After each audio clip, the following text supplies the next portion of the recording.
Why did you pardon him? Okay, are you ready? I don't know who he is. How do you address the appearance of pay for play? Well, here's the thing. I know nothing about it. My sons are into it. I'm glad they are because it's probably a great industry, crypto. I think it's good. You know, they're running a business. They're not in government. He means he does not know him personally.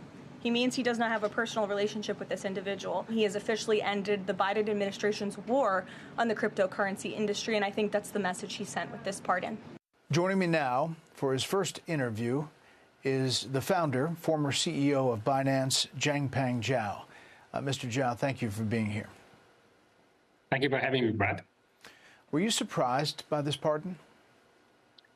A little bit. You never know if it's going to happen or when it's going to happen, so I was a little bit surprised. You know, the president said he didn't know you. Did you know him? I think I read that comment. I think what he meant is he doesn't know me personally.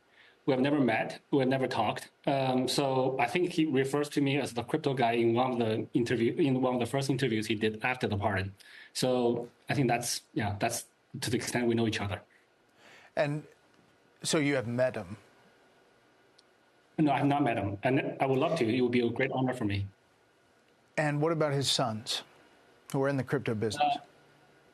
I met with Eric Trump once at the Bitcoin MENA conference in Abu Dhabi.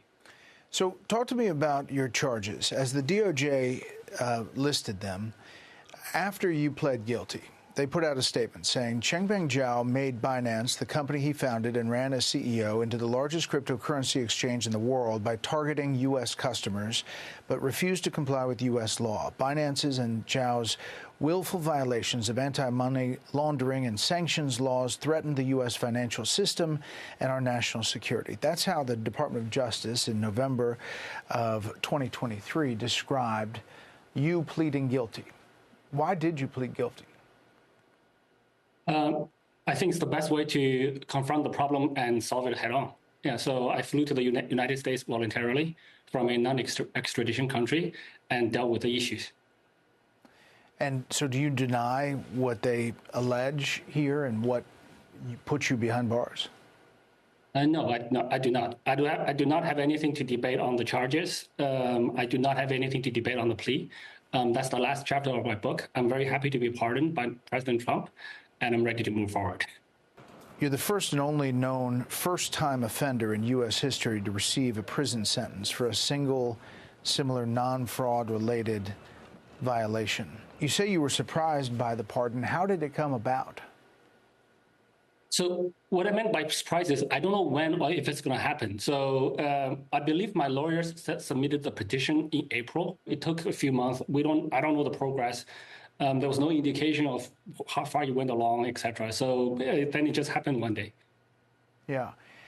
You understand the skeptics who look at this and say, obviously, you were doing some business with a firm that's tied to President Trump's sons, and we're talking about millions and millions of dollars worth. So you're saying that that's not the reason you got the pardon? Absolutely not. I think those are completely categorically false information. I do not have any business relationship with any of the sons of President Trump. Here's how the Wall Street Journal writes it. Around the time of the election, Zhao's representatives began discussions with allies of Trump, saying they wanted to find a solution to Binance's legal troubles in the U.S. and offering a deal with a Trump family business. Once Trump won, Binance formed a high-level task force to strike a deal with the Trump's nascent cryptocurrency venture, World Liberty Financial, that Binance could leverage into clemency for Zhao. Is that not accurate? That's completely not accurate. There's no deal. There has never been any discussions. It's as simple as that. You're saying there is no connection to the Trump sons who do obviously do this firm, World Liberty Financial. There's no business relationships between me, Binance, and World Liberty Finance. So I think all of those connections are categorically false. They just don't exist. So the president obviously is leaning into cryptocurrency, and you see that as a positive. And obviously, after your pardon, you are very thankful to President Trump. There's just a lot of questions about how it all developed. And so connecting those dots is what we're trying to find out. Sure. I think there's not that many dots to connect. Look, I'm super grateful for President Trump. I'm super thankful for the pardon, and I want to help America become the capital of crypto. When the president talks about it, he says there is no tie, there is no quid pro quo, and there is nothing here other than he's trying to right a wrong that he saw in the Biden administration, that he doesn't know you personally, and that this is not connected to some deal. Is that all accurate? That's absolutely accurate, yeah. Just in the past couple of days, President Trump was talking about the crypto industry. He said this. I've also signed historic executive orders to end the federal government's war on crypto. Crypto was under siege. It's not under siege anymore. We're making the United States the Bitcoin superpower, the crypto capital of the world.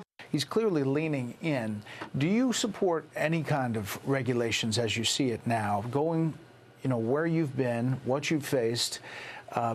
What about regulations for the crypto industry going forward?